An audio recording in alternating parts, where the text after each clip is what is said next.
7,000 ہے, 6,000 ہے, 5,000 ہے. تیرا خرچہ 25,000 میں نہیں چلتا, تیرا خرچہ 50,000 میں نہیں چلتا, اور تو اماموں کی تنخواہوں میں کوئی اضافہ کرنے کے لیے تیار نہیں ہے. ٹرسٹیوں اور صدروں, متولیوں, سیکریٹریوں, کان کھول کر سن لو, قیامت میں سب سے سخت عذاب تمہارے اوپر ہوگا اور تمہارا ہی حساب و کتاب بہت سختی کے ساتھ لیا جائے گا.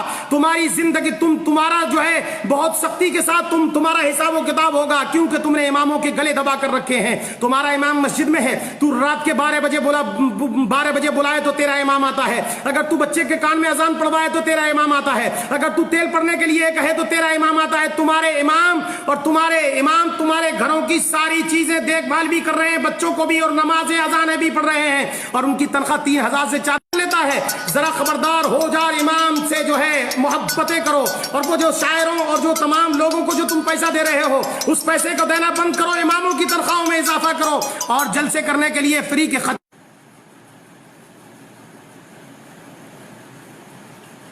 خطیبوں کو پیسہ دینے سے بہتر یہ ہے کہ اپنے اماموں کی تنخواہوں میں اضافہ کر دو, تاکہ قیامت میں تم سے حساب و کتاب.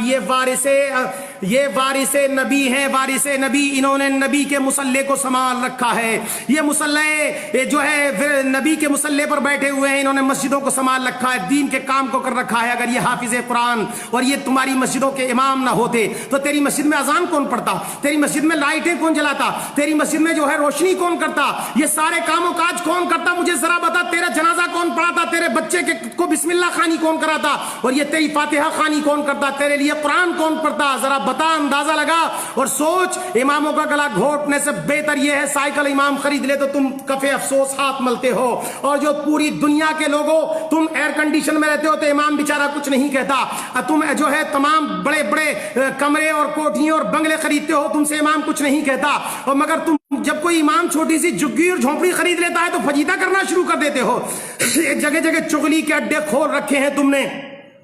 اماموں کی برائیاں کرنے پہ لگے ہوئے. 1,000 نیکیاں کرتا ہے امام, 1,000 اچھے کام کرے, اگر کوئی غلطی ہو جائے اس سے تو تم پکڑ لیتے ہو. سنو ظالموں, ڈاکہ ان دکانوں میں پڑتا ہے جن میں مال ہوتا ہے, جن میں ہیرے اور جواہرات ہوتے ہیں, جن کے اندر دولت ہوتی ہے, ان دکانوں میں چوری ہوتی ہے. جن مکانوں میں کچھ نہیں ہوتا, جن دکانوں میں کچھ نہیں ہوتا, ان میں چوری نہیں ہوتی. اس سے پتہ یہ چلتا ہے کہ امام بہکا اس لیے تھا کہ اس کے پاس ایمان کی دولت تھی, شیطان اس کا اس لیے پیچھا کر رہا تھا. تیرا پیچھا کیا کرتا, تو خود ہی شیطان ہے, تیرا پیچھا کیا کرے گا شیطان؟ تو امام کا پیچھا اس لیے کیا کہ اس کے پاس دولت ایمان تھا, وہ قوم کا پیشوا تھا. ظالموں, ان اماموں کے ساتھ بدتمیزیاں کرنا بند کر دو. جب تک کوئی قوم بلندی تک نہیں پہنچتی, جب تک کہ اپنے پیشواؤں کی عزت نہیں کرتی. تم نے دنیا کی, تیری 25,000 تنخواہ ہو تو تیری پور نہیں پڑتی, 50,000 ہے مولانا پھر بھی کمی رہ جاتی ہے. تیرے بہترین کپڑے اور تمام کے تمام انتظام و انسرام دیکھ کے امام نے کبھی آہ نہیں کری. مگر سن, امام عطر لگا لے تو تجھے پریشانی ہوتی ہے, امام اچھا کپڑا پہن لے تو تجھے پریشانی ہوتی ہے, امام شیروانی سلوا لے تو تجھے پریشان ہوتی ہے, امام سائیکل پر چلا جائے تو تجھے پریشان ہوتی ہے, تو فلائٹوں میں گھومے, امام سائیکل پر گھومتا ہے. ظالموں, تو تمہیں تکلیف ہو جاتی ہے. اپنے اماموں کے پیچھے نہ پڑو. قیامت میں جب مصطفیٰ پیارے پوچھیں گے کہ میں نے اپنی ملکیت اور میراث کا ان کو پیشوا بنا کر کے تمہارے بیچ میں بھیجا تھا, جنہوں نے تمہارے بچوں کو قرآن پڑھایا, جنہوں نے تمہارے لیے قرآن خوانی پڑھی, جنہوں نے تمہارے لیے جو تلاوت کلام اللہ کیا, جنہوں نے تمہارے بزرگوں کے لیے ایصال ثواب کیا, جس نے تیرا 40واں 10واں پڑھا, جس نے تیری فاتحہ خوانی کری, ان اماموں کے تم ہاتھ دھو کر پیچھے پڑ گئے تھے. سن لو ٹرسٹیوں ظالموں, سن لو تمام کمیٹیوں کے لوگوں, سن لو, تمہاری زندگی میں انقلاب پیدا نہیں ہو سکتا.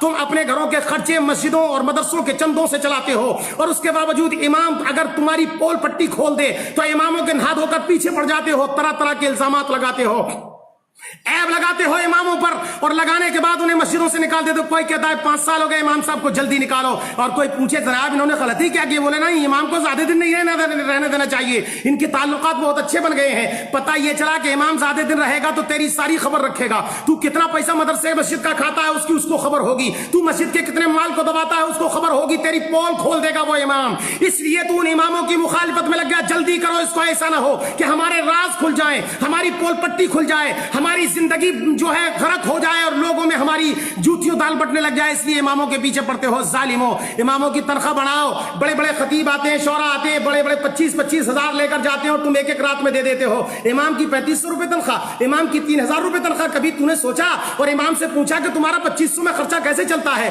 تمہارا جو ہے 3000 میں خرچہ کیسے چلتا ہے، تم اتنے بڑے کام کو کیسے کرتے ہو؟ تو نے کبھی نہیں پوچھا، امام سے آ کر ایک مرتبہ بھی نہیں پوچھتا کہ تیرے بچوں کو کپڑے بنے کہ نہیں بنے ہیں، تیرے بچے کی بیماری کے لیے کوئی علاج کا انتظام و انسرام ہے کہ نہیں ہے۔ امام بخار میں پڑا رہے کمرے میں، ایک بھی مقتدی آ کر نہیں دیکھتا، ایک بھی جو ہے مدرس پڑا رہے اسے آ کر کے نہیں دیکھتا۔